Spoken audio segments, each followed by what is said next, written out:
अस्सलाम वालेकुम। कैसे हैं आप लोग? खैरियत से? चलें स्टार्ट करते हैं।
एक सेकेंड, ना स्क्रीन हैंग हो गई है।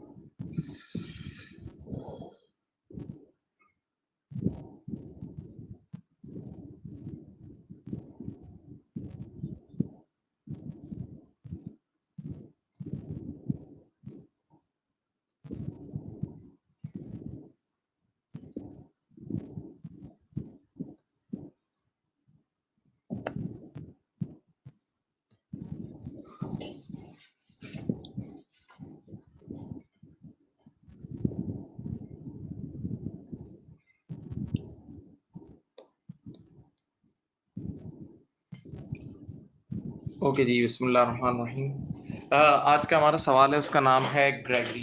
ग्रेगरी के नाम से एक क्वेश्चन है, हम स्टार्ट कर रहे हैं। आप लोग की एग्जाम किट में भी होगा, अपनी एग्जाम किट निकाल लें, कैप्टन की किट में आप देखें इसको तो आपके सामने होगा। सही है जरा।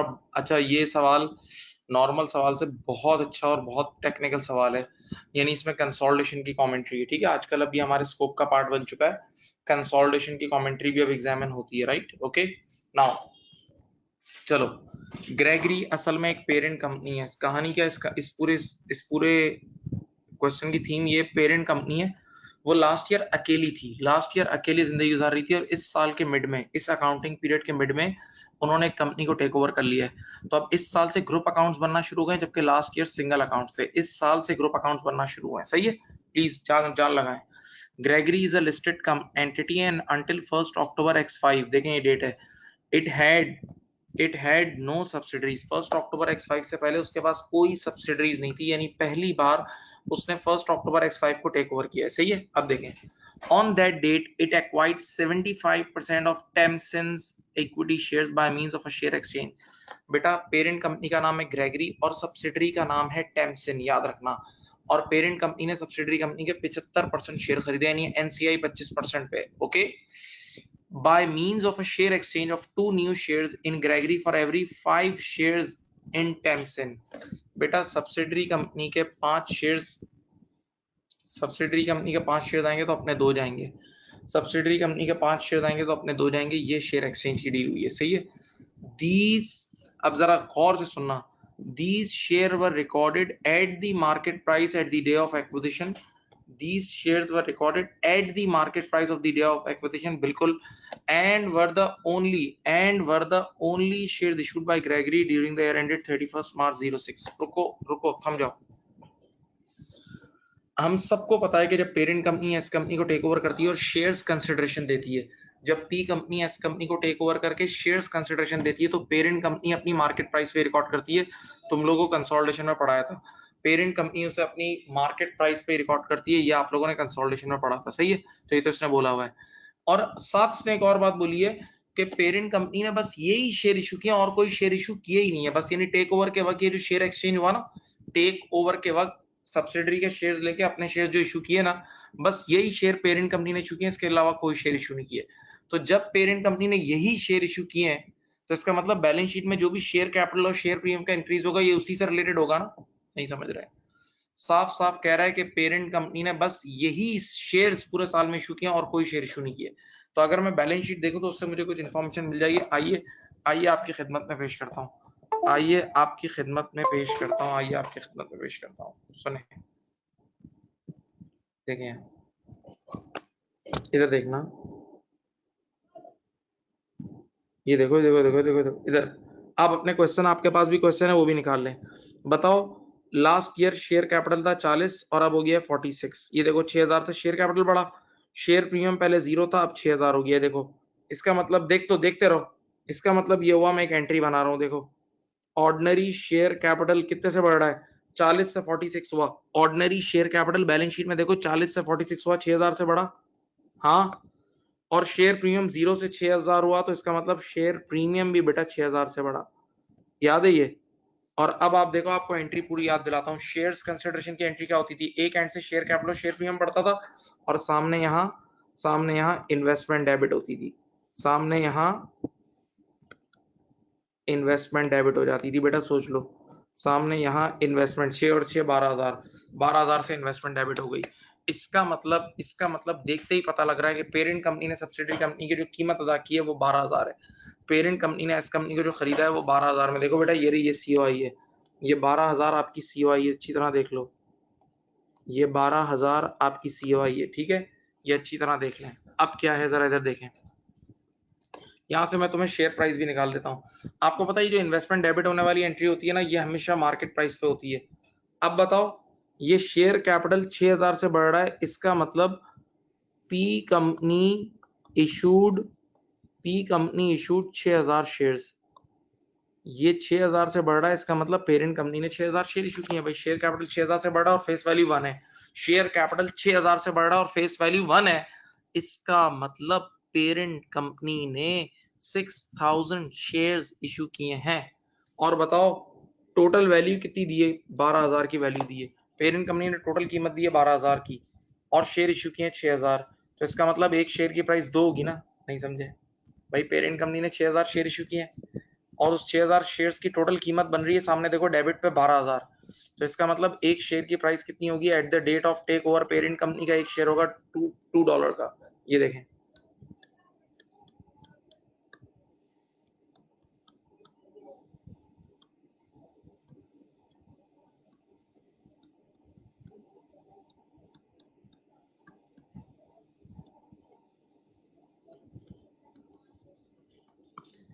इसका मतलब टेक ओवर के वक्त, मेरे प्यारे बच्चों, टेक ओवर के वक्त पेरेंट कंपनी का एक शेयर था $2 का। फिर बोल रहा हूँ, पेरेंट कंपनी ने 6000 शेयर इशू किए और कीमत बनी टोटल 12,000 की। 6000 शेयर इशू किए और कीमत बनी 12,000 की, इसका मतलब पेरेंट कंपनी का एक शेयर था उस वक्त $2 का। सही है, और ये ईयर के मिड में टेक ओवर हुआ है, याद रखना, ईयर के मिड में टेक ओवर हुआ है, भूलना नहीं। ये जो मैंने अभी चीज निकाल के दी ना, मैं आगे यूज करूंगा, ये मैं आगे भी यूज करूंगा, एक जगह बहुत इंपॉर्टेंट है, ठीक है। मैं एक 30 सेकंड खामोश हूँ, देख लो किस तरह मैंने निकाल के दी है। उसने ऊपर लिखा हुआ था, क्वेश्चन में पढ़ लो कि जो शेयर पेरेंट कंपनी ने इसके अलावा ड्यूरिंग द ईयर और कोई शेयर इशू नहीं किया, पेरेंट कंपनी ने ड्यूरिंग द ईयर और कोई शेयर इशू नहीं किया है।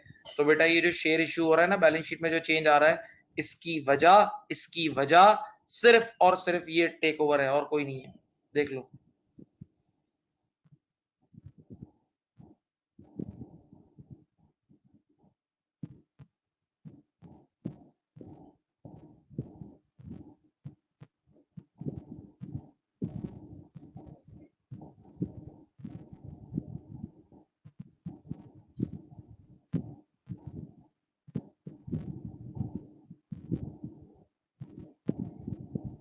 अब देख लिया इसको, चलो मैं वापस जाता हूँ।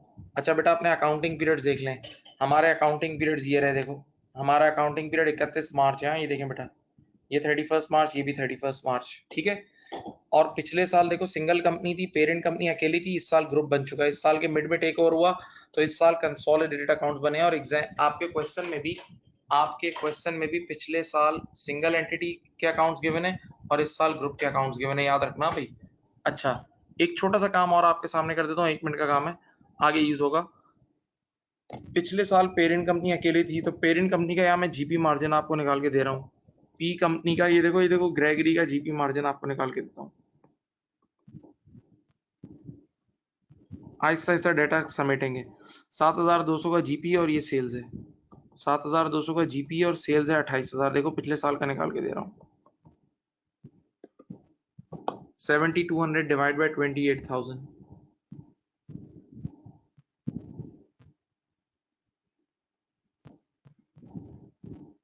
25.7%, 25.7%। इसका मतलब पिछले साल ये पेरेंट कंपनी किसी को भी माल बेचती थी, पेरेंट कंपनी किसी भी कस्टमर को माल बेचती थी तो 25.7% का मार्जिन लेती थी, 25.7% का मार्जिन लेती थी, सही है।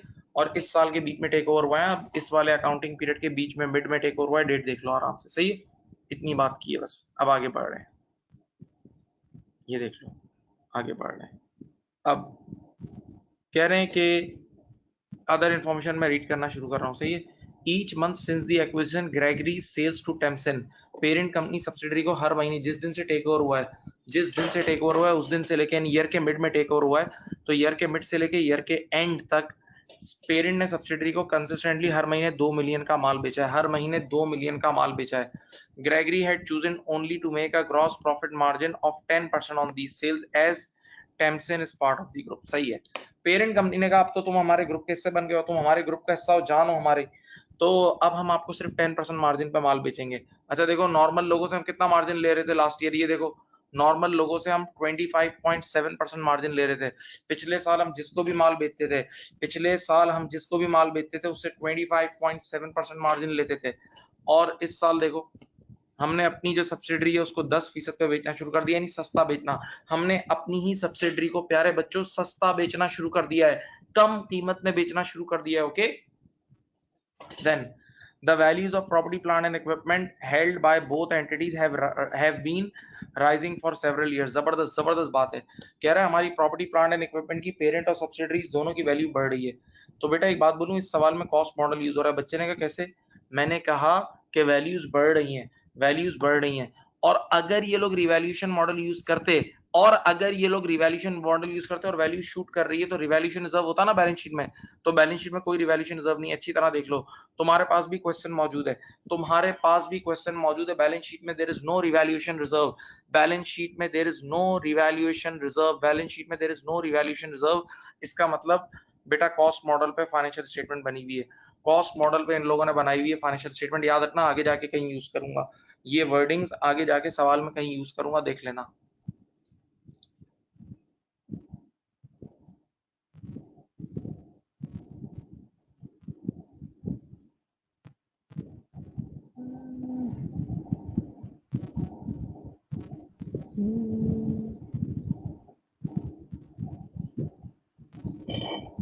चलो उसके बाद अब देखो, अब ये सवाल का दिल है, ये point number 3 is very important. ये सवाल ये बिल्कुल नेक्स्ट लेवल चीज आई है इस सवाल में। सुनो, on reviewing the above financial statement Gregory CEO, जो इनका सीईओ होता है ना पेरेंट कंपनी का, उसने ये कुछ कमेंट्स दिए हैं। पेरेंट कंपनी के सीईओ ने कुछ कमेंट्स दिए हैं, देखें क्या दिए हैं। इसमें लिखा हुआ है I see the profit for the year has increased, कह रहे हैं मेरी नजर में प्रॉफिट फॉर द ईयर बढ़ा है, which is up by 20% on the last year, but I thought it would be more, बोला मेरे ख्याल में ज्यादा होना चाहिए था, as Thompson was supposed to be very profitable। बोला यार मेरी नजर में तो ज्यादा होना चाहिए था, क्योंकि सब्सिडरी कंपनी तो बहुत प्रॉफिटेबल थी, ठीक है। ये इसका एक कमेंट है, अब ऐसे ही 4 कमेंट है, मैं सारे नहीं रीड कर रहा, अभी ठहर जाओ। रिक्वायरमेंट नंबर ए पढ़ो, रिक्वायरमेंट नंबर ए पढ़ो, क्या मांग रहे हैं, reply to all the 4 observation of CEO. CEO ने जो कमेंट दिया उसका जवाब देना है, क्योंकि कुछ जगहों पे उस बेवकूफ ने गलत बातें की हैं। तो पॉइंट नंबर 1 के ऊपर अब मैं बात करना शुरू करूं, देखो मैं आपको ओरली समझाता हूं। क्या कह रहा है, कह रहा है यार मेरी नजर में हमारा प्रॉफिट्स बढ़ने चाहिए थे, 20% से भी है, 20% तो बढ़े लेकिन और ज्यादा बढ़ने चाहिए थे। तो अब हमें इसकी जवाब कह रहा है, क्योंकि मेरी नजर में सब्सिडरी कंपनी तो बहुत प्रॉफिटेबल है। तो अब मैं इसका जवाब देता हूं, आप लोग दिल के कानों से सुने। 1 मिनट इधर देखो, ऊपर आके जवाब दे रहा हूं। मैंने उसको बोला बेवकूफ आदमी, तुम्हारा दिमाग खराब है, तुम पिछले साल से इस साल को कंपेयर कर रहे हो, लास्ट ईयर से इस साल को कंपेयर कर रहे हो। लास्ट ईयर की इनकम स्टेटमेंट इंडिविजुअल थी, ये देखो सिंगल एंटिटी की है। लास्ट ईयर की इनकम स्टेटमेंट सिंगल एंटिटी की थी और इस बार की कंसोलिडेटेड ग्रुप है, तो ये तो कंपैरिजन लाइक विद लाइक ही नहीं हुआ। आप लास्ट ईयर की सिंगल एंटिटी की इनकम स्टेटमेंट को इस साल की कंसोलिडेटेड से कंपेयर कर रहे हो, तो this comparison is not like with like. तो so the first reply, so the first answer you will give, you must give is this comparison is not like with like. आप बोलोगे भाई ये कंपैरिजन लाइक विद लाइक ही नहीं है, पिछले साल इंडिविजुअल इनकम स्टेटमेंट और इस साल ग्रुप की है, तो ये तो comparison he like with like नहीं है। पहला रिप्लाई तो आप ये दोगे, और दूसरा रिप्लाई एक और दोगे, अल्लाह करे समझ में आए। आप बोलोगे कि यार तुम घबराओ मत, पिछले साल इंडिविजुअल इनकम स्टेटमेंट थी और इस साल जो सब्सिडरी का प्रॉफिट, इधर देखो मेरी तरफ वीडियो में, इस साल जो सब्सिडरी का प्रॉफिट हमसे आकर मिला है, इस साल जो सब्सिडरी का प्रॉफिट हमसे आकर मिला है ना, तवज्जो से सुनो, वो सिर्फ आखिरी 6 महीने में मिला है, क्योंकि टेक ओवर की डेट क्या थी, ये देखो 1 अक्टूबर X5। तो अगर मैं अकाउंटिंग पीरियड ड्रॉ करता हूं ना, देखो मैं अकाउंटिंग पीरियड ड्रॉ कर रहा हूं, ये देखो ये रहा अकाउंटिंग पीरियड, ये रहा बेटा 1 अप्रैल X5 टू 31 मार्च X6। बेटा अच्छी तरह सुने, ये है। तो हमने टेक ओवर तो यहाँ किया है 1 अक्टूबर X5 को, तो मैं फौरन से बोलूंगा सब्सिडरी कंपनी को हमने सिर्फ लास्ट 6 महीने कंसोलिडेट किया होगा, यानी सब्सिडरी कंपनी के प्रॉफिट्स हमारे साथ आखिरी 6 महीने में आके मिले होंगे। तो मैं सीईओ को बोलूंगा, सीईओ भाई घबराओ मत, बिल्कुल भी मत डरो, अगले साल की जब इनकम स्टेटमेंट बनेगी ना, उसमें फुल ईयर कंसोलिडेशन होगी, उसमें फुल ईयर कंसोलिडेशन होगी, तो you will see a drastic change, यानी आपको बड़ा चेंज फील होगा, और वाकई होगा। इस बार सिर्फ 6 महीने का इफेक्ट है ना, 6 महीने हमने शामिल किया, तो इसलिए तुम्हें कम नजर आ रहा है। अगले साल जब पूरे साल का शामिल होगा तो you will find a big change. सही है, तो ये पहला रिप्लाई है पहले कमेंट का, ये पहले कमेंट का पहला रिप्लाई, देख लो पहला कमेंट अच्छी तरह पढ़ लो, अभी दूसरा नहीं पढ़ना, ये पहले कमेंट का पहला रिप्लाई, ये फर्स्ट कमेंट का रिप्लाई है, देख लो अच्छी तरह। पहला क्या बात बताई, मैंने कहा तुम कंपैरिजन लाइक विद लाइक नहीं कर रहे, तुम कंपैरिजन लाइक विद लाइक नहीं कर रहे। और दूसरा रिप्लाई मैंने क्या सिखाया, सुनो, मैंने ये सिखाया कि आप जो कंपैरिजन कर रहे हो ना, उसमें सब्सिडरी कंपनी सिर्फ 6 महीने शामिल इस सेकंड ईयर में, तो आप उसको दिलासा दो कि इस अगले साल से वो कंप्लीट ईयर शामिल होगी, तब आपको ज्यादा चेंज नजर आएगा। इस बार तो सिर्फ 6 महीने शामिल है, सोचो। मैं रुक रहा हूँ, देख लो, अभी बाकी कमेंट्स ना पढ़े, बाकी कमेंट्स ना पढ़े।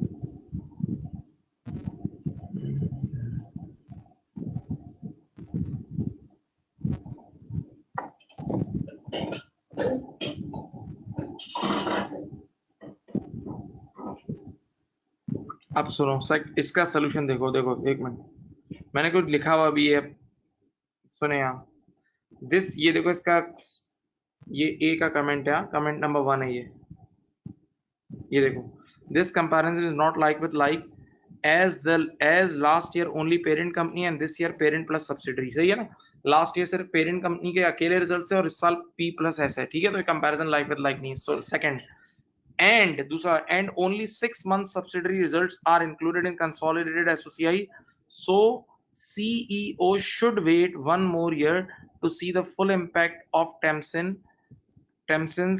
so next year there will be full adding together। सही है, तो ये आपने ये दो बातें, कमेंट नंबर 1 ये 2 मार्क का था, कमेंट नंबर 1 2 मार्क्स का था, ये दो बातें आपने इसके जवाब में लिखनी है, इसके जवाब में आपने ये दो बातें लिखनी है, अच्छी तरह देख लें, जो कमेंट नंबर 1 था उसके जवाब में ये दो बातें लिखनी है।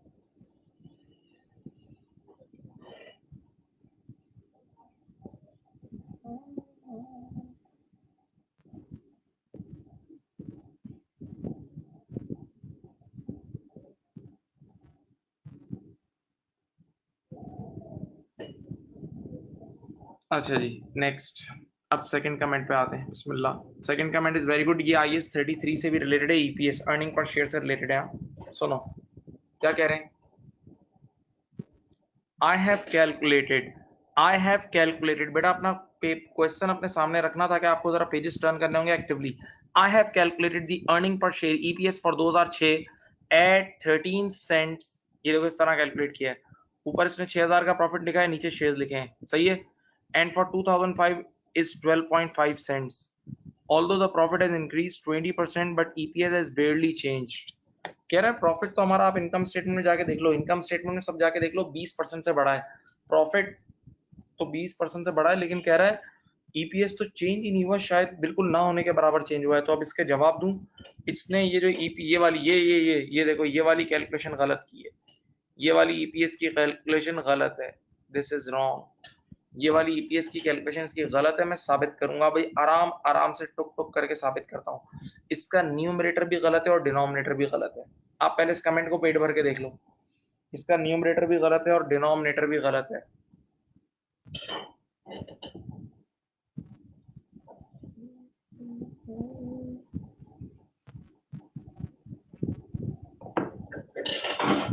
चलो अब सुनो सुनो, न्यूमरेटर में इसने 6000 का प्रॉफिट लिया है। मैं एक बात बताऊं, बहुत बड़ा बेवकूफ है। देखो इधर देखो, इनकम स्टेटमेंट को देखो यार, 6000 का प्रॉफिट जो है ना, ये ग्रुप का प्रॉफिट है, हम ही हम वाला एडिंग टुगेदर करके, जब हम एडिंग टुगेदर करते हैं वो वाला है। जबकि हमें सिर्फ इस वाले प्रॉफिट में तो एनसीए का शेयर भी शामिल है, तो हमें ये नीचे वाला लेना होता है। देखो कंसोलिडेशन पड़ी है ना, ये वाला देखो, profit attributable to the equity holder of parent, ये वाला प्रॉफिट हम लेते हैं ईपीएस निकालते वक्त। पूरे ग्रुप का कंप्लीट प्रॉफिट नहीं लेते, सिर्फ वो प्रॉफिट लेते हैं जो पेरेंट कंपनी से एट्रीब्यूटेबल होता है। बाहर वालों का हमारा थोड़ी है, जो एनसीए वालों का प्रॉफिट है वो अलग कर देना। तो देखो उसने बेवकूफ ने 6000 ले लिए, जबकि 6000 में से 300 एनसीआई का है और बाकी 5700 हमारा है।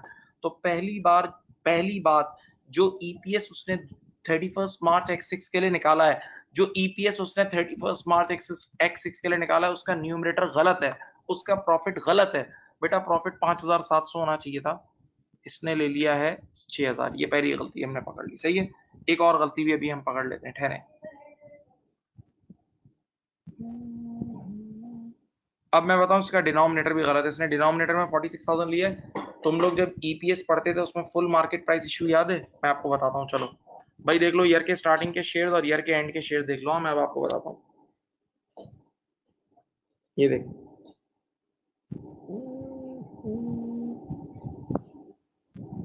ये देखें, नंबर ऑफ शेयर्स ईयर के स्टार्टिंग पे थे 40000, नंबर ऑफ शेयर्स ईयर के स्टार्टिंग पे थे 40000 शेयर्स थे। और यहाँ ईयर के मिड में देखो, 1 अक्टूबर x5 को यहाँ 6000 शेयर्स और इशू हुए थे, याद है? टेक ओवर के वक्त 6000 शेयर्स और इशू हुए थे। तो इस दिन के बाद 46000 शेयर हो गए थे। अब आप जरा सोच के बताएं, सोचें जरा, पहले 6 महीने 40,000 शेयर आउटस्टैंडिंग थे और आखिरी 6 महीने 46,000 शेयर आउटस्टैंडिंग थे। पहले 6 महीने 40,000 शेयर आउटस्टैंडिंग थे और आखिरी 6 महीने 46,000। और मेरी बात सुनो, ये कोई बोनस इशू नहीं हुआ, आपने जो शेयर इशू किए उसके बदले आपको पूरी चलता हुआ बिजनेस मिला है, तो ये कंसिडरेशन मिली है। तो it's like a full market price issue. EPS पढ़ते थे ना, तो ये कोई बोनस इशू नहीं है बेटा, ये कोई बोनस इशू नहीं है, सही है। हाँ मैं मानता हूँ बोनस शेयर्स, मैं मानता हूँ, मैंने आप लोगों को पढ़ाया भी है, बोनस शेयर्स ईयर के स्टार्टिंग से एडजस्ट हो जाते हैं। बोनस शेयर्स ईयर के स्टार्टिंग से एडजस्ट हो जाते हैं, फुल मार्केट प्राइस इशू कभी भी ईयर के स्टार्टिंग से एडजस्ट नहीं होता। तो अब इसने बेवकूफ ने क्या करा बताऊं, देखो इधर देखो, इसने डायरेक्ट डिनोमिनेटर में 46,000 शेयर लिख दिए, विच इज रॉन्ग। डिनोमिनेटर में क्लोजिंग शेयर नहीं लिखते, बल्कि weighted average number of share लिखते हैं। आप लोगों ने weighted average number of share निकाले भी हैं, तो देखो मैं तुम्हें weighted average number of share निकालना सिखाता हूँ फिर। ये देखें, weighted average number of shares, बताएं ईयर के स्टार्टिंग में शेयर्स कितने थे? 40,000 इंटू 6/12। देखो पहले 6 महीने 40,000 शेयर आउटस्टैंडिंग थे। अब यहाँ ईयर के मिड में यहाँ से 6000 शेयर और इशू हो गए, तो अब ये हो गए होंगे 46,000 और आखिरी 6 महीने ये आउटस्टैंडिंग होंगे 6/12। चलो जी करो, मेरे ख्याल से 43,000 शेयर आ जाएंगे, सही है। तो इसका मतलब बेटा अब आपने ईपीएस का जो डिनोमिनेटर है ना वो भी गलत है। इसने ये यूं करा था, देखो इसने ईपीएस निकालते वक्त ये देखो, ऊपर लिखा था 6000 और नीचे लिखा था 46,000। बेटा ये भी गलत और ये भी गलत, न्यूमरेटर भी गलत है और डिनोमिनेटर में गलत है। न्यूमरेटर में इसने पूरे ग्रुप का प्रॉफिट ले लिया था इंक्लूडिंग एनसीआई, इसने एनसीआई का भी प्रॉफिट ले लिया था। जबकि मेरे प्यारे बच्चों डिनोमिनेटर में इसने क्लोजिंग शेयर ले लिए थे, जबकि we need to take weighted average number of shares, सही है। तो ईपीएस ही इसने गलत कैलकुलेट करा तो सारा काम ही गलत हो रहा होगा। ईपीएस ही इसने गलत कैलकुलेट किया था तो सारा काम ही गलत हो रहा होगा, सोच लो।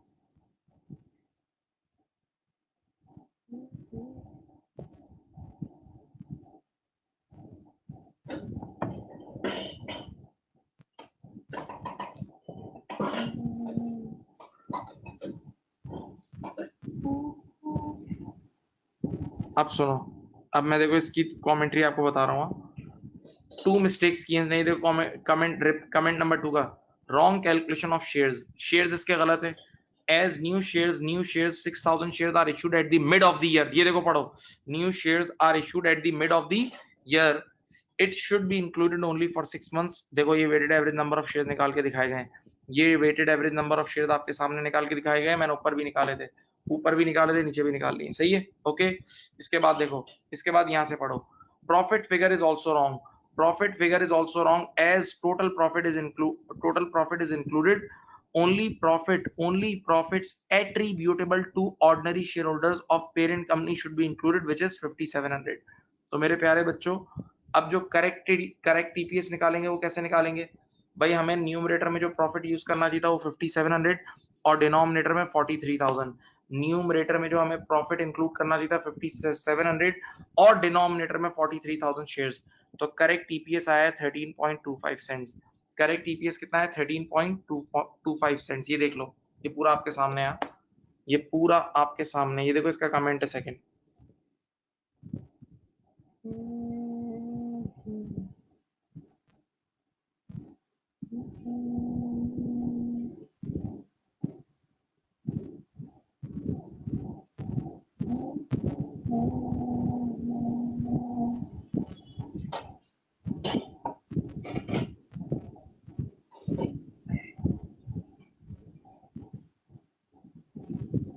ठीक, अब चलो एक बात सुनो, ऊपर लिखा था क्वेश्चन में कि लास्ट ईयर का ईपीएस था 12.5 सेंट्स, लास्ट ईयर का ईपीएस था 12.5 सेंट्स, ये लिखा था, और अभी का जो सही ईपीएस है वो 13.25 है। लास्ट ईयर का ईपीएस था 12.5 सेंट्स और अभी का जो करेक्ट ईपीएस आया वो 13.25 आया है। अब यहाँ से तुम परसेंटेज चेंज निकाल लो, परसेंटेज चेंज निकालना तुम्हें आता है, कैसे निकालोगे, डिनोमिनेटर में लास्ट ईयर का ईपीएस रखोगे, न्यूमरेटर में इन दोनों का डिफरेंस लिखोगे, इनटू 100 करोगे, तो देखो 6% से ईपीएस बढ़ा है, तो आप बोलोगे ईपीएस भी कुछ बढ़ा है, 6% बढ़ा है, ईपीएस 6% से बढ़ा है। वो जो कह रहा था ना कि ईपीएस बिल्कुल चेंज नहीं हुआ है, क्योंकि उसने ईपीएस गलत कैलकुलेट किया था, सही। तो ये कमेंट नंबर 2 का रिप्लाई था कि आपने उसकी गलती आइडेंटिफाई की बेटा, कमेंट नंबर 2 में आपने उसकी गलती आइडेंटिफाई की कि न्यूमरेटर भी गलत था, डिनोमिनेटर भी गलत था, फिर आपने परसेंटेज चेंज भी निकाल के बता दिया कि ईपीएस 6% से बड़ा है, ईपीएस 6% से बड़ा है।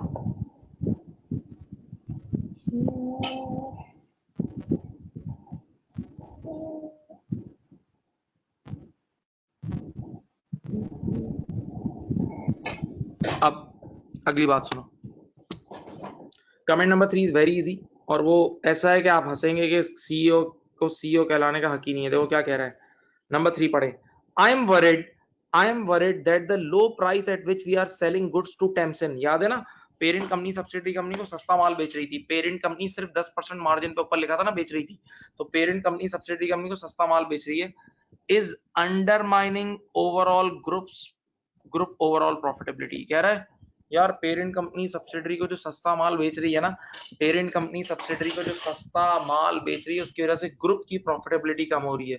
तो मैंने कहा अबे बेवकूफ आदमी, तुम्हें कंसोलिडेशन के कॉन्सेप्ट ही खराब है तुम्हारे, क्योंकि हम सब ने पढ़ा हुआ है कि पेरेंट कंपनी सब्सिडरी को जो भी माल बेचती है कंसोलिडेटेड बुक्स में तो एलिमिनेट हो जाता है ना, ये कंसोलिडेटेड बुक्स की बात कर रहा है, ये ग्रुप की बुक की बात कर रहा है, तो ग्रुप की बुक में तो एलिमिनेट हो जाता है ना, अंदर ही अंदर की गेम भूल गए भाई। पी कंपनी एस को या एस पी को, जो पेरेंट सब्सिडरी को, सब्सिडरी पेरेंट को कोई भी माल बेचे वो तो कैंसिल आउट हो जाता है, याद नहीं है, तो वो तो रिकॉर्ड ही नहीं होता, तो क्यों परेशान हो रहा है भाई। तो इसका मतलब इसके कॉन्सेप्ट खराब है, इसके कंसोलिडेशन के कॉन्सेप्ट खराब हैं, ठीक है, ये लिखना है। ये देखो इंटर्स, ये कमेंट नंबर 3 है, ये कमेंट नंबर 3 का रिप्लाई है, नंबर 3 का ये रिप्लाई है, intercompany sales are eliminated from group accounts, intercompany sales are eliminated from group accounts, so no impact of intercompany sales on consolidated books, ठीक है। CEO's concept regarding consolidation is weak, CEO को consolidation नहीं आती, इतनी बड़ी उम्र में भी कंसोलिडेशन उसे नहीं आती है, सीईओ को कंसोलिडेशन नहीं आती है। ओके राइट, तो ये कमेंट नंबर 3 था, देख लो।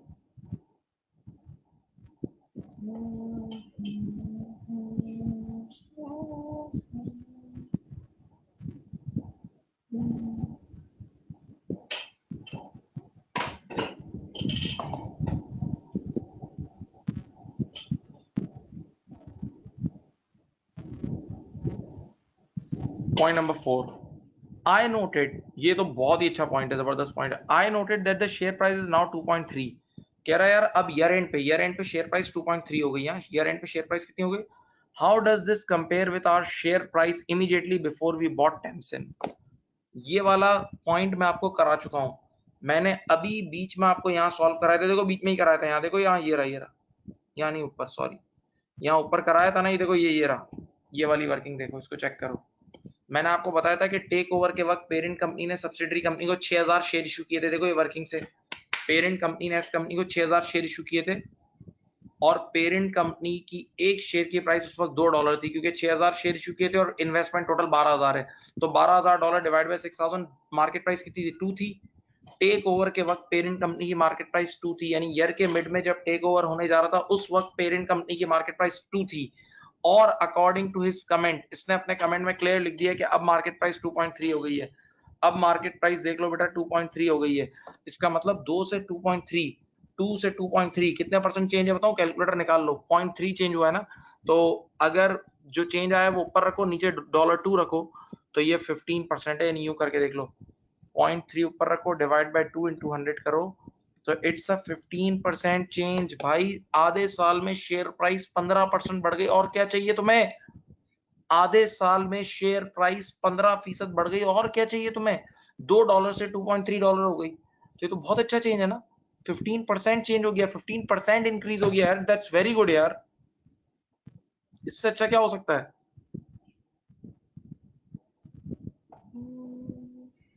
ये देखो,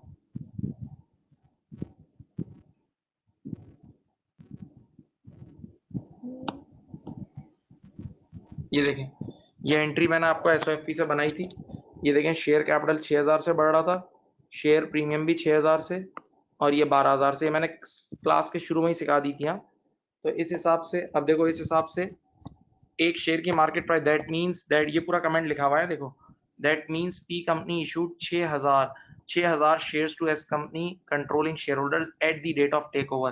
टेक ओवर के वक्त पी कंपनी ने एस कंपनी के एग्जिस्टिंग मालिकान को, पी कंपनी ने एस कंपनी के एग्जिस्टिंग मालिकान को 6000 शेयर इशू किए हैं, सही है।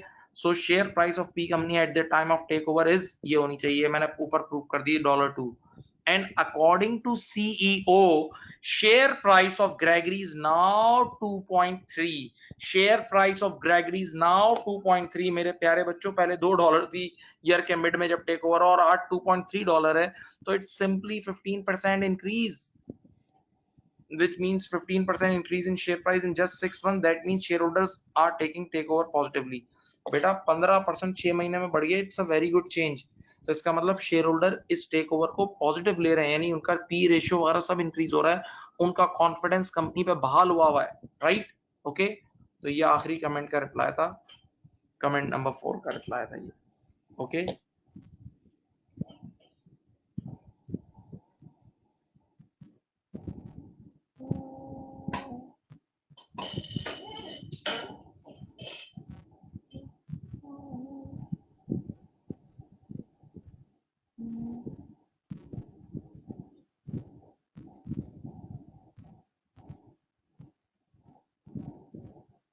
ठीक है जी।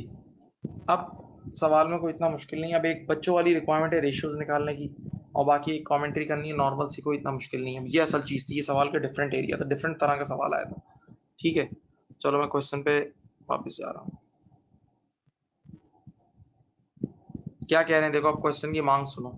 कह रहा है यूजिंग बी, रिक्वायरमेंट शुरू कर रहा हूँ, using the above financial statement calculate the following ratios of Gregory for the year ended 31 March X6 and X5, दोनों सालों के लिए निकालना है, X6 के लिए भी निकालना है, X5 के लिए भी निकालना है, X6 और X5 दोनों के लिए। And comment on the performance of, comment on the comparative performance. भाई ये चार रेशियोज देख लो, एक रोस निकालना है, एक एसेट टर्नओवर निकालना है, एक जीपी मार्जिन और एक ऑपरेटिंग प्रॉफिट मार्जिन। एक रोस निकालना है, एक एसेट टर्नओवर निकालना है, नेट एसेट टर्नओवर, एक जीपी मार्जिन और एक एनपी ऑपरेटिंग मार्जिन। सही है, ठीक है। तो रेशियोज निकालना तो कोई इतना मुश्किल नहीं है, समझ लो 4 मार्क के रेशियोज है और 8 मार्क की कॉमेंट्री है। सही है, तो वो कोई इतना हाईफाई काम नहीं है, आराम से भी निकाल लेंगे हम। चलो मैं जरा बैलेंस शीट पे जाता हूँ। देखो रोज के लिए हमें चाहिए होगा पीबीआईटी, ये देख लो, इधर से ढूंढ के देता हूँ तुम्हें।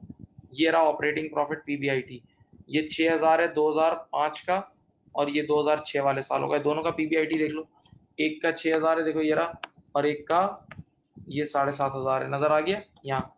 एक का 6 है और एक का 7.5 है, और कंप्लीट ग्रुप की इनकम स्टेटमेंट से उठा रहे हैं तो कंप्लीट ही होगा ये। तो पीबीआईटी तो मुझे मिल गया, देख लो मुझे पीबीआईटी अच्छी तरह मिल गया। अब आओ divide by capital employed. Capital employed क्या होता है बेटा? ये पूरा equity plus long term liability. Equity ये रहा, इक्विटी का पैकेट ये रहो, एक ये पैकेट है, एक ये पैकेट है, ये देख लो। इक्विटी का packet plus long term liability, long term liabilities है ही नहीं, नॉन करंट लाइबिलिटी है ही नहीं। इस सवाल में आंखें खोल के देख लो, नॉन करंट लाइबिलिटी नहीं, तो बस यहाँ 53 होगा। 2005 में 53,000 इज योर कैपिटल एम्प्लॉयड और 2006 में 74,300 इज योर कैपिटल एम्प्लॉयड, क्योंकि नॉन करंट लाइबिलिटी नहीं है, क्वेश्चन में नॉन करंट लाइबिलिटी नहीं है। ओके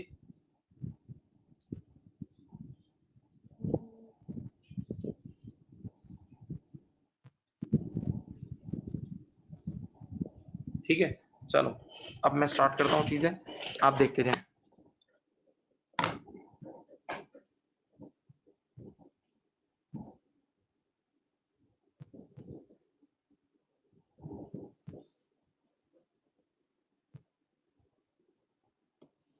ये 6000 था, डिवाइडेड बाय कितना था? 50।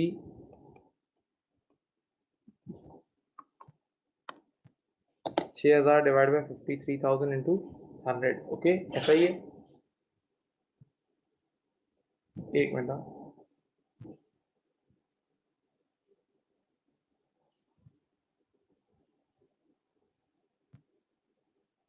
और ये हो जाएगा 7500, इसका पीबीआईटी कितना था? 7500 डिवाइडेड बाय 74,300, देख लेना, इंटू 100।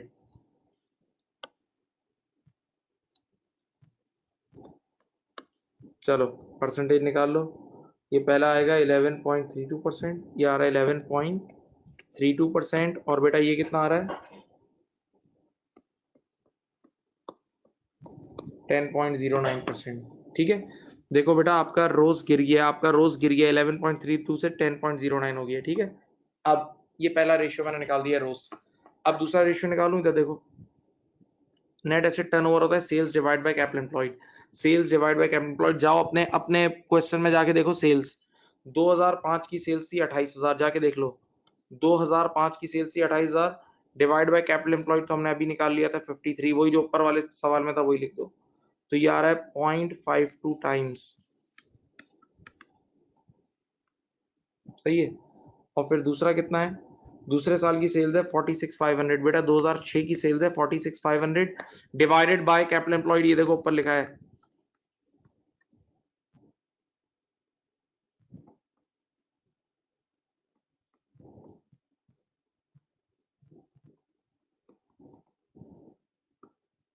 सही,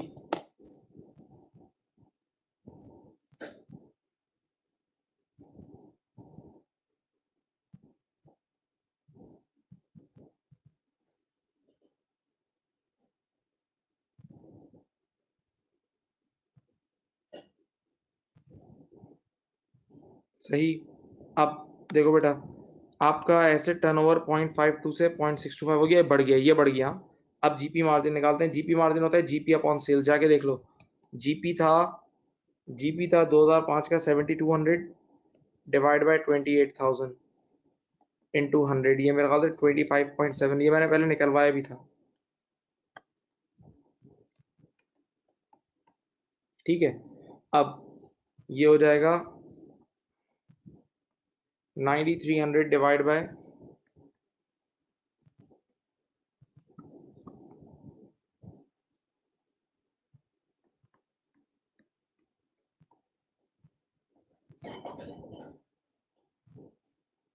अब ऑपरेटिंग प्रॉफिट मार्जिन में क्या चाहिए, PBIT upon sales into 100, PBIT upon sales into 100।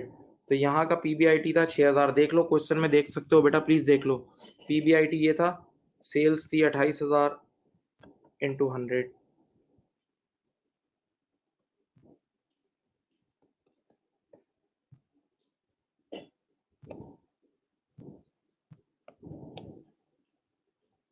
%21.42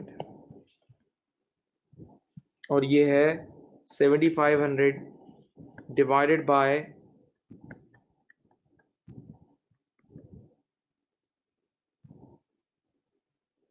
16.12%। सही है बेटा, ये चारों रेशियोज निकाल दिए हैं।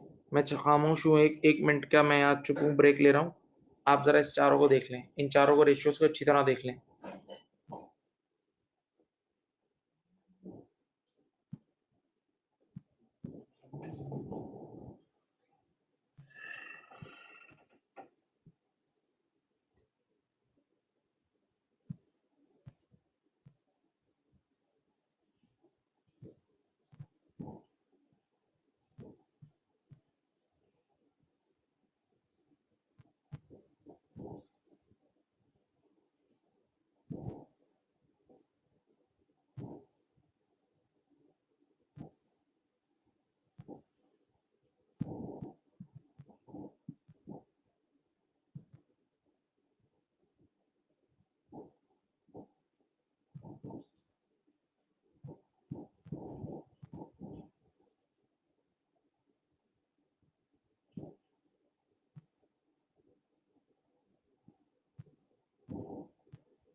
चलो बेटा, अब बात सुनो।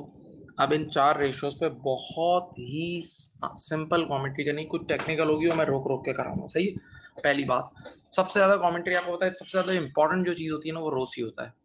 आप अगर गौर से देखें तो रोज 11.32 से 10.09%, यानी रोज गिर चुका है। बेटा आप थोड़ी सी जान लगा दें प्लीज, एनर्जी लगाएं आप, थोड़ी इन्वॉल्वमेंट देंगे तो समझेंगे, मजा आएगा। रोज गिर चुका है। आप सबसे पहले नॉर्मल कमेंट्री करोगे तो ROS reflects overall efficiency of the company, overall efficiency of the management. तो मैनेजमेंट एफिशिएंसी गिर गई, यानी कंपनी की एफिशिएंसी गिर गई है, राइट, बजाय तो यही है। फिर आप बोलोगे रोस इज द प्रोडक्ट ऑफ, आप लोगों को सिखाया गया बेटा, अब आप रेशियो की चौथी क्लास ले रहे हो। ROS is the product of asset turnover and operating margin. Asset turnover और ऑपरेटिंग मार्जिन याद है, फॉर्मूला आपने लिखा था, रोस इज द प्रोडक्ट। मैं आपको दिखा देता हूँ, ये देखें देखें, ये रहा एसेट टर्नओवर और ऑपरेटिंग मार्जिन। सही है। तो इसका मतलब ये हुआ कि अगर रोज गिर रहा है ना, तो इन दोनों चीजों को भी स्टडी करो। आओ, रोज को स्टडी करना है तो इन दोनों को स्टडी करो। देखो इधर देखो बेटा, आपका एसेट टर्नओवर बढ़ा है जबकि आपका ऑपरेटिंग मार्जिन धाड़ से गिरा है। ये देखो, एसेट टर्नओवर बढ़ा है जबकि ऑपरेटिंग मार्जिन गिरा है, और ऑपरेटिंग मार्जिन ज्यादा गिरा है, जरा ज्यादा कम परसेंटेज चेंज ज्यादा आया है उसमें, और एसेट टर्नओवर बढ़ा है। तो आप बोलोगे भाई साहब भाई साहब भाई साहब, ये जो रोज गिरा है ना, उसका जिम्मेदार ऑपरेटिंग मार्जिन है, एसेट टर्नओवर नहीं है। एसेट टर्नओवर तो बढ़ गया है। बल्कि तुमने एक चीज पढ़ी थी, इंटरडिपेंडेंस, मैंने आप लोगों को पहले लेक्चर में पढ़ाया था, जो रोज का पहला लेक्चर था, कि इनके बीच में इंटरडिपेंडेंस भी है, ऑपरेटिंग मार्जिन और एसेट टर्नओवर में, कि शायद इन्होंने अपने एसेट टर्नओवर को बरकरार रखने के लिए, कि माल ज्यादा बिके इसीलिए प्राइसेस गिराई हैं, माल ज्यादा बिके इसीलिए प्राइसेस गिराई हैं, तभी ऑपरेटिंग मार्जिन गिरा दिया इन्होंने। यानी मार्जिन गिरा के एसेट टर्नओवर को अचीव किया है, मार्जिन गिरा के एसेट टर्नओवर को अचीव किया है। सही है। एक और बात मैं बोलता हूँ, अच्छा एक सवाल है, ऑपरेटिंग मार्जिन क्यों गिरा, ये भी सोचो। ऑपरेटिंग मार्जिन क्यों गिरा, तो मैं एक बात बोलूं, एक वजह ये होती है एक्सपेंसेस बढ़ जाना। ऑपरेटिंग प्रॉफिट मार्जिन इसलिए गिरता है क्योंकि हमारे ऑपरेटिंग एक्सपेंसेस बढ़ जाते हैं। लेकिन आप जाके क्वेश्चन तुम्हारे सामने होना चाहिए, देखो अपने क्वेश्चन को खोलो और देखो, operating expenses are immaterial, operating expenses are immaterial. इसका मतलब ऑपरेटिंग मार्जिन गिरने की वजह ऑपरेटिंग एक्सपेंसेस नहीं है, बल्कि जीपी मार्जिन गिरा है, क्योंकि जीपी भी गिरा है ना, ये देखो जीपी भी गिरा है। तो जीपी मार्जिन का इफेक्ट ऑपरेटिंग मार्जिन पे पड़ता है। जब जीपी पे अगर एक थप्पड़ मारोगे, जीपी को एक थप्पड़ मारोगे, तो ऑपरेटिंग प्रॉफिट को ऑटोमेटिकली थप्पड़ मारेगी, क्योंकि operating profit is dependent on GP. सही है। एक मिनट, अजान हो रही है, मैं चुप हूँ। अजान हो रही है।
अब बेटा इसका मतलब आपने कहा कि रोस रिफ्लेक्ट्स ओवरऑल एफिशिएंसी गिरी है। फिर आपने बोला ROS is the product of asset turnover and operating margin. तो इनको स्टडी करा तो पता लगा एसेट टर्नओवर तो बढ़ा है लेकिन ऑपरेटिंग मार्जिन गिरा है। तो आपने फौरन से एक रिश्ता जोड़ा। आपने कहा शायद ये अपने एसेट टर्नओवर को बरकरार रखना चाहता था, अपने प्रोडक्ट की सेल को बढ़ाना चाहता था। सही है, इस वजह से यानी नंबर ऑफ यूनिट ज्यादा बेचना चाहता था, तभी इसने प्राइस गिराई है, तभी इसका ऑपरेटिंग मार्जिन गिरा है। और ऑपरेटिंग मार्जिन गिरने की भी क्या वजह हो सकती है? एक वजह हो सकती है कि ऑपरेटिंग एक्सपेंसेस बढ़े हों, लेकिन जाके क्वेश्चन में देख लो ऑपरेटिंग एक्सपेंसेस इतने मटेरियल अमाउंट के नहीं है, तो वो कोई कमेंट्री का बड़ा हिस्सा नहीं बन सकते। लेकिन हाँ, ऑपरेटिंग मार्जिन इसलिए गिरा है क्योंकि जीपी मार्जिन भी गिरा है। क्योंकि अगर जीपी मार्जिन पे जो इफेक्ट पड़ेगा वो ऑपरेटिंग पे तो पड़ता है, ग्रॉस प्रॉफिट पे जो इम्पैक्ट आएगा वो ऑपरेटिंग प्रॉफिट पे आएगा। जीपी गिरेगा तो ऑपरेटिंग प्रॉफिट भी गिरेगा। तो आप बोलोगे कि ऑपरेटिंग प्रॉफिट मार्जिन के गिरने की वजह जीपी मार्जिन का गिरना भी है। सही है। अब ये शुरू की एक स्टार्टर कॉमेंट्री है, ये मैं आपको पढ़ा देता हूँ, आ जाओ। ये मैंने लिखवाई भी है, ये देखो यहाँ देखो, कुछ पॉइंटर्स बनाए हुए हैं। आपने कहा रोज डिक्लाइन, साथ ये भी लिख सकते हो कि रोज रिफ्लेक्ट्स ओवरऑल एफिशिएंसी, ये सब लिख सकते हो, ठीक है ना। अब रोज होता है दो चीजों का प्रोडक्ट, एसेट टर्नओवर और ऑपरेटिंग मार्जिन। ये देख लें, ROS is the product of two things, asset turnover and operating margin. ऐसे ही ये नजर आ रहा है। हाँ, अब reason for ROS decline is the decrease of operating profit margin, which is because of decrease in GP margin। क्योंकि GP margin गिरा है तो ऑपरेटिंग मार्जिन भी गिरा है। एज आगे दलील भी दे दी, operating expenses are a small amount. Operating expenses के ऊपर हम दोषी नहीं ठहराएंगे, ऑपरेटिंग एक्सपेंसेस को हम कसूरवार नहीं ठहराएंगे, ऑपरेटिंग, क्योंकि ऑपरेटिंग एक्सपेंसेस छोटे मोटे अमाउंट के हैं तो उससे कोई इतना फर्क नहीं पड़ेगा। ठीक है। फिर एक रिश्ता आपने फौरन से जोड़ा। आपने कहा कि कंपनी ने शायद अपने एसेट टर्नओवर को बरकरार रखने के लिए या अपने एसेट टर्नओवर को बढ़ाने के लिए अपने मार्जिन गिराए। याद है, आप प्राइस गिराते हो तो according to law of demand rush लग जाता है, आप प्राइस गिराते हो तो according to law of demand rush लग जाता है। सही है, ये पढ़ो। Also company tried to maintain its asset turnover by decreasing prices, law of demand. देखो वही लॉ ऑफ डिमांड वाली बात जो आप लोगों को लेक्चर में बताई गई थी, जो आपको लेक्चर में बताई गई थी। अब अगली चीज, ये पॉइंट नंबर 5 है, in timings of investment. This is very good, सिर्फ गुड नहीं वेरी गुड मैं बोलूंगा। सुनो, समझाता हूं तुम्हें। यहाँ देखो बेटा, अगर आप गौर करो तो ये इनका अकाउंटिंग पीरियड था। इधर देखो, इनका अकाउंटिंग पीरियड था 1 अप्रैल X5 टू 31 मार्च X6। देखते रहना मेरी तरफ। हाँ, आपके पास ईयर के स्टार्टिंग में 40,000 शेयर थे। हाँ, फिर ईयर के मिड में याद है 1 अक्टूबर X5 को नए 6,000 शेयर इशू हुए। नए 6,000 यानी नई इन्वेस्टमेंट की हमने, तो ईयर के एंड पे 46,000 शेयर हो गए। अब आप सोच के बताएं, मैंने अभी जो रोज निकाला है आपके साथ मिलके निकाला है ना, तो उसमें मैंने ईयर एंड का इक्विटी का पैकेट उठाया है। सेकेंड ईयर के अंदर जो सेकेंड अकाउंटिंग पीरियड था, चाहे फर्स्ट हो या सेकेंड, ईयर एंड का इक्विटी का पैकेट उठाया है, तो मैंने डायरेक्ट ईयर एंड के टोटल शेयर्स उठा लिए होंगे ना। मैंने ईयर एंड का इक्विटी का पैकेट उठाया तो ईयर एंड के टोटल शेयर्स उठा लिए होंगे। तो इसका मतलब देखो, ये है मेरे पास न्यूमरेटर और ये होता है डिनोमिनेटर। इधर देखो, तो डिनोमिनेटर में तो मैंने कंप्लीट इक्विटी ले ली, डिनोमिनेटर में तो मैंने कंप्लीट अमाउंट की इन्वेस्टमेंट ले ली। लेकिन जरा सोचो, जरा सोचो, क्या न्यूमरेटर में मैंने फुल ईयर इंपैक्ट लिया? नहीं। जिस कंपनी को मैंने टेक ओवर किया उसका तो सिर्फ 6 महीने का इंपैक्ट आया है। उसका तो इधर यार इनकम स्टेटमेंट में जो एडिंग टुगेदर हुई थी, इनकम स्टेटमेंट में जो प्रॉफिट, तो वो 6 महीने का ही होगा ना भाई। Sales, cost of sale, GP वगैरह सब सब्सिडरी की तो 6 महीने की शामिल की होगी ना। आपको कंसोलिडेशन के रूल्स तो पता है ना? नहीं पता? कंसोलिडेशन में जब आप एडिंग टुगेदर करते हो इनकम स्टेटमेंट में, तो अगर एक सब्सिडरी 6 महीने आपकी है तो सिर्फ 6 महीने का इंपैक्ट लेते हो। तो यार अल्लाह के बंदो, न्यूमरेटर में सिर्फ 6 महीने का इफेक्ट शामिल है, जबकि डिनोमिनेटर में कंप्लीट इफेक्ट शामिल है। तो डिनोमिनेटर तो पूरी तेजी से बढ़ गया, जबकि न्यूमरेटर उस तेजी से नहीं बढ़ा। तो आपका आपका रोज गिर नहीं जाएगा? नहीं समझ रहे? भूल गए? बेटा आप लोग को जब रोज की इनिशियल कमेंट्री भी सिखाई थी ना, आप जाके लेक्चर 1, आपके पास तो वीडियोस है ना, लेक्चर 1 जाके देख लो रोज का, उसमें भी ये बात बताई थी, टाइमिंग ऑफ इन्वेस्टमेंट। क्या आपने ईयर के मिड में अभी इस बार टेक ओवर किया है ना, तो आपने जब जो जो रोज की जो इक्विटी ली है, जो आपने कैपिटल एम्प्लॉयड लिया है, वो ईयर एंड का उठाया है। कैपिटल एम्प्लॉयड आपने ईयर एंड की बैलेंस शीट से उठाया, तो वो क्लोजिंग है पूरा का पूरा। तो डिनोमिनेटर में तो पूरा इंपैक्ट आ गया, लेकिन न्यूमरेटर में सिर्फ 6 महीने का इंपैक्ट आया, पूरे साल का इंपैक्ट नहीं आया। तभी आपका रोज गिरा हुआ नजर आ रहा है। तभी प्यारे बच्चों आपका रोज गिरा हुआ नजर आ रहा है, देख लो। This is also a major reason. ये रहा, देखो यहाँ लिखा है, ये देखिए, timings of investment issue, numerator includes only 6 months result, denominator includes complete investment, पूरी इन्वेस्टमेंट इसमें शामिल है। सही है, देख लो अच्छी तरह।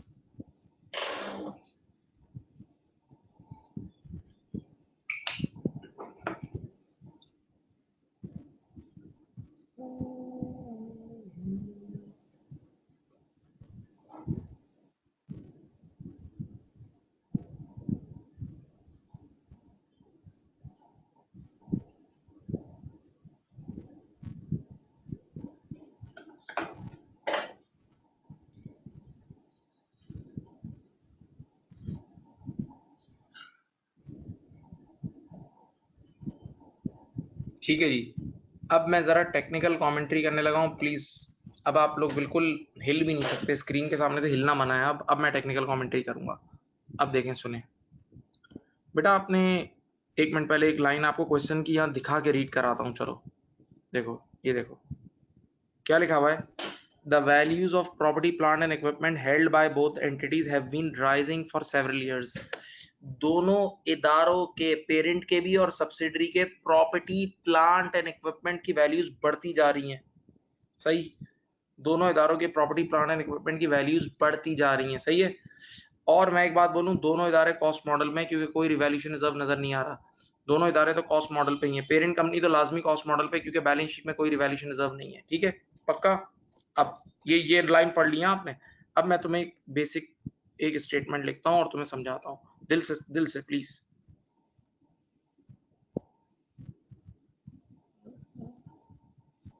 नीचे लिखता हूँ, ठहरो, हाँ यार देखो, इधर देखो, अगर तुम गौर करो तो ये पिछला साल था तुम्हारा, ये तुम्हारा पिछला साल था, 1 अप्रैल X4, ये पिछला साल था, तो 31 मार्च X5, और ये इस साल का है 31 मार्च X6। पक्का? उसने जो रिजल्ट्स तुम्हें दिए हैं वो पी कंपनी का लास्ट ईयर का, सिर्फ पी कंपनी के सिंगल रिजल्ट्स हैं।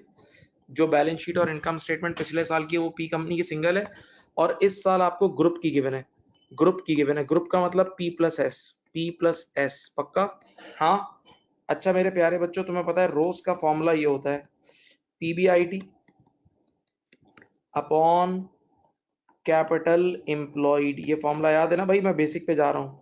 PBIT upon capital employed into 100।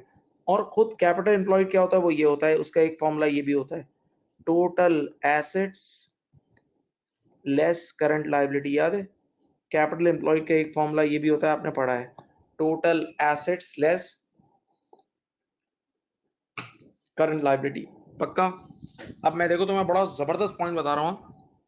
ये टोटल एसेट अगर किसी वजह से बढ़ जाए तो कैपिटल एम्प्लॉयड भी बढ़ जाएगा, अगर किसी वजह से टोटल एसेट्स बढ़ जाए तो कैपिटल एम्प्लॉयड भी बढ़ जाएगा और रोज गिर जाएगा। देख लो ये एक रिश्ता है, किसी वजह से टोटल एसेट्स अगर बढ़ गए तो कैपिटल एम्प्लॉयड भी बढ़ जाएगा और रोज गिर जाएगा।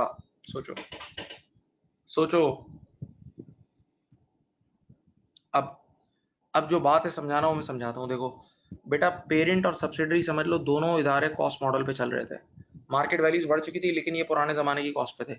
लेकिन इस साल ये 2000, ये जो हमारा ये वाला साल है, ये वाला साल, इस साल वर्डिंग सुनना, इस साल पी कंपनी ने एस कंपनी को टेक ओवर किया, इस साल पी कंपनी ने एस कंपनी को टेक ओवर किया। आपने अगर कंसोलिडेशन पढ़ी है, लाजमी पढ़ी है, तो आपको पता होना चाहिए कि जिस साल पेरेंट कंपनी सब्सिडरी कंपनी को टेक ओवर करती है, जिस दिन पेरेंट कंपनी सब्सिडरी कंपनी को टेक ओवर करती है, उस दिन पेरेंट कंपनी सब्सिडरी कंपनी के एसेट्स को फेयर वैल्यू पे लाती है। फेयर वैल्यू एडजस्टमेंट याद नहीं है? जिस दिन पी कंपनी एस कंपनी को टेक ओवर करती है, उस दिन पी कंपनी एस कंपनी के एसेट्स को फेयर वैल्यू पे लाती है। मैंडेटरी, ये फर्ज है, वरना गुडविल गलत आती है, याद है ना फेयर वैल्यू एडजस्टमेंट। तो इस साल सोचो ना, इस साल पी कंपनी एस कंपनी के एसेट्स को फेयर वैल्यू पे लाई होगी और फेयर वैल्यू उसने बोला है बढ़ चुकी है, फेयर वैल्यू उसने बोला है क्या हो चुकी है, बढ़ चुकी है। तो इस साल एसेट्स की वैल्यू में एकदम जंप नहीं आया होगा, इस साल एसेट्स की वैल्यू में एकदम जंप नहीं आया होगा because of fair value adjustment. तो जब एसेट्स की वैल्यू बढ़ी होगी तो कैपिटल एम्प्लॉयड भी बढ़ा होगा और रोज गिरा होगा। ये वजह है रोज गिरने की, एक वजह है। नहीं समझे भाई? पिछले साल सिर्फ पी कंपनी अकेली थी, तो पी कंपनी तो कॉस्ट मॉडल यूज कर रही है खुद की बुक्स में, तो पिछले साल एसेट्स की वैल्यू कम होगी, पिछले साल एसेट्स की वैल्यू कम होगी तो कैपिटल एम्प्लॉयड भी कम होगा, इसलिए रोज ज्यादा था। लेकिन इस साल जो रिजल्ट्स तुम्हारे सामने हैं वो पी प्लस एस है, पी प्लस एस है। तो इस साल ड्यूरिंग द ईयर जब हमने सब्सिडरी को टेक ओवर किया होगा तो आपको पता है कि जब भी पी कंपनी एस कंपनी को टेक ओवर करती है तो उसको मैंडेटरी फेयर वैल्यू पे लाती है। सब्सिडरी कंपनी के तमाम एसेट्स को पढ़ा तो है तुमने, तो फेयर वैल्यू तो बहुत ज्यादा थी, उसने बोला था कॉस्ट कम है और फेयर वैल्यू बढ़ रही है। तो जब पेरेंट कंपनी वाले एस कंपनी के एसेट्स को फेयर वैल्यू पे लाएंगे तो ओवरऑल ग्रुप के एसेट्स बढ़ जाएंगे ना, और जब एसेट्स बढ़ेंगे तो कैपिटल एम्प्लॉयड बढ़ेगा और रोज गिरेगा। तो रोज गिरने की एक मेजर वजह ये है। ये इंपॉर्टेंट पॉइंट था, ये हल्का पॉइंट नहीं था, यानी एग्जाम में इतना आसानी से क्लिक भी नहीं होगा ये, देख लो।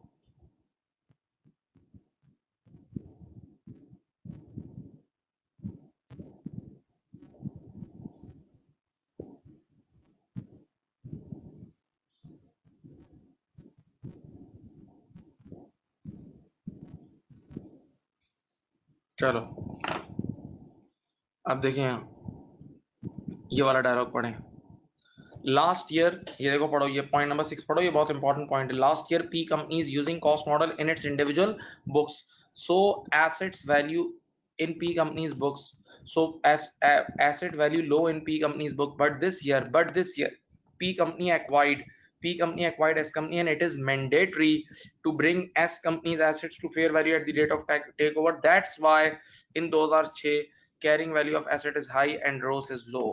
ओके ये एक रीजन है, बहुत बड़ा पॉइंट था, ये स्कोरिंग पॉइंट है बहुत।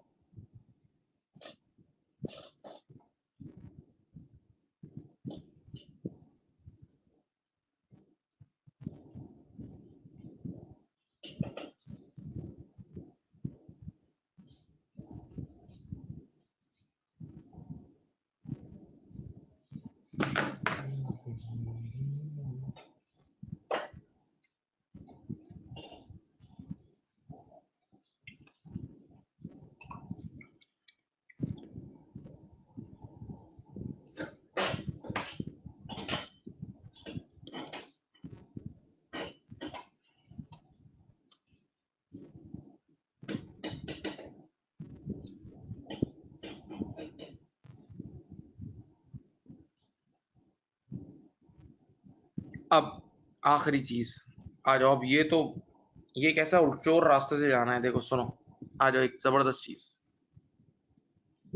क्वेश्चन अपने सामने रखे, मैं भी यहाँ क्वेश्चन निकाल रहा हूँ, देखिए ये क्वेश्चन निकाल लिया आपने, ये देखो ये रहा क्वेश्चन है।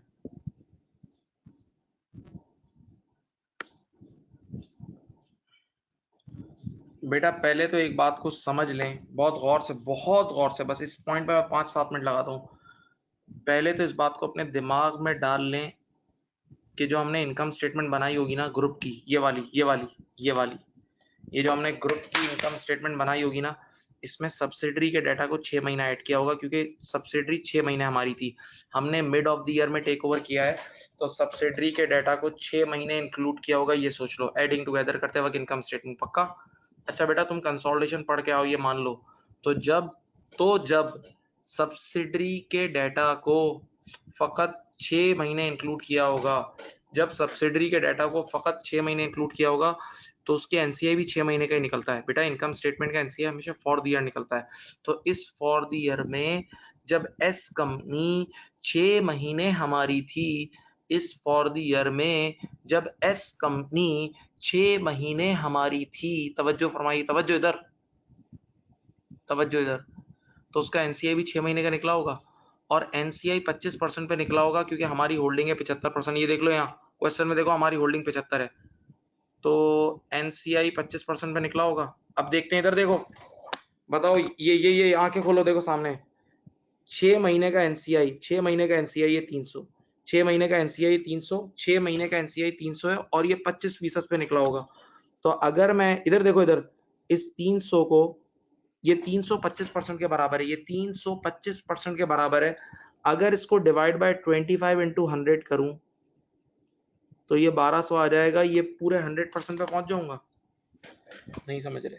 आराम करो, आराम करो भाई। ये एनसीआई है ना, इनकम स्टेटमेंट का एनसीआई, और ये 300 आ रहा है, तो ये 25% के बराबर है, ये 25% के बराबर है। तो अगर मैं इसको वापस 100% पे पहुंचना चाहूँ, तो मैं करूंगा 300 डिवाइड बाय 25 इंटू 100, तो 1200 आ गया पूरा एस कंपनी का प्रॉफिट। लेकिन एक मसला है, ये 300 जो एनसीआई था, ये 6 महीने का एनसीआई है, ये 300 6 महीने का एनसीआई है, तो इसको डिवाइड बाय 25 इंटू 100 कराओगे तो 1200 भी एस कंपनी का 6 महीने का प्रॉफिट निकला। तो अब मुझे तो पूरे 12 महीने का निकालना है, तो डबल कर दूं, ये 12 महीने का 2400 प्रॉफिट आ गया। देखो एस कंपनी का इंडिविजुअल प्रॉफिट है, देखो लिख रहा हूँ, ये S companies individual profit after tax, ये इस साल का एस कंपनी का इंडिविजुअल का प्रॉफिट आफ्टर टैक्स है। थोड़ा सा देख के सोच लो, थोड़ा सोच लो, थोड़ा सोच लो प्लीज।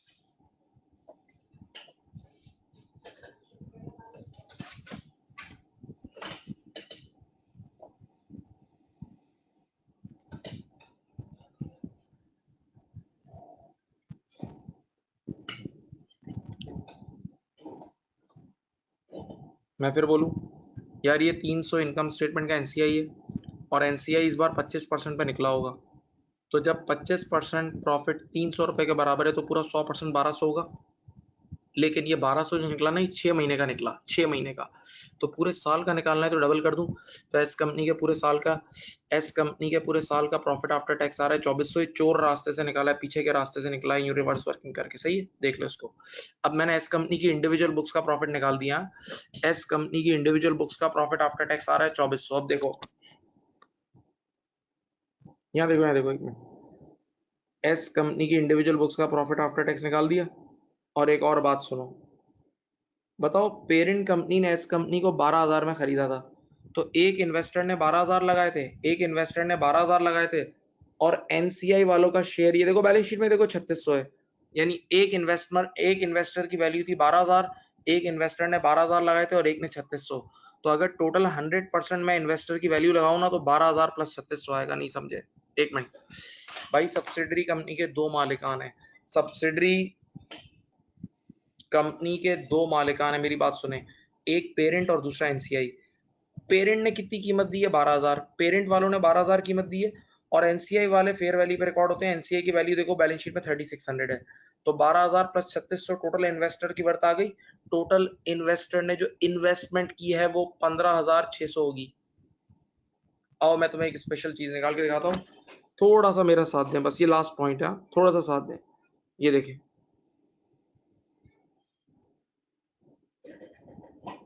ये देख लें,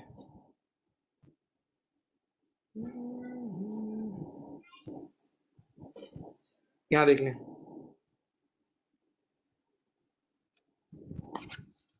देखो बेटा, एस कंपनी की इंडिविजुअल बुक्स का प्रॉफिट आफ्टर टैक्स मैंने अभी 2400 जो चोर रास्ते से रिवर्स वर्किंग से निकाला था वो, और एस कंपनी का एक इन्वेस्टर है जिस पेरेंट कंपनी ने 12,000 रुपए लगाए थे, और एनसीए की वैल्यू 3600 है। तो यहां से मैंने एक एस कंपनी की इंडिविजुअल बुक्स का रोस निकाला तो वो 15.38% आया। अगर एस कंपनी की इंडिविजुअल बुक्स का मैं रोस निकाल रहा हूं तो ये 15.38% आ रहा है। इसको आराम से सुकून से देखते रहो।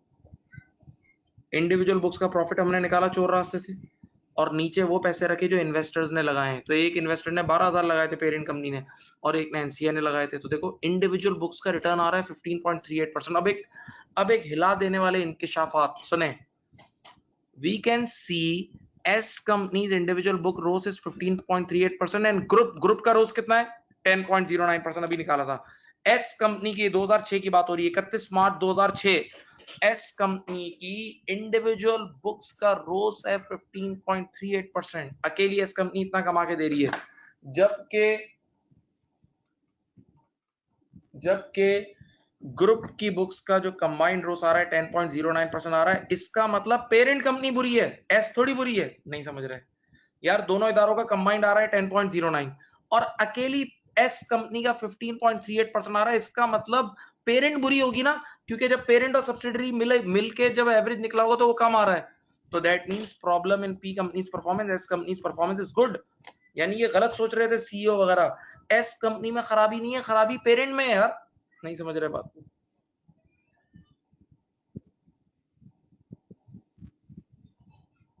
बेटा एस कंपनी की इंडिविजुअल बुक्स का रोस आ रहा है 15.38%, सही है। और ग्रुप की कंबाइंड बुक्स का दोनों पी प्लस एस का रोस आ रहा था 10%।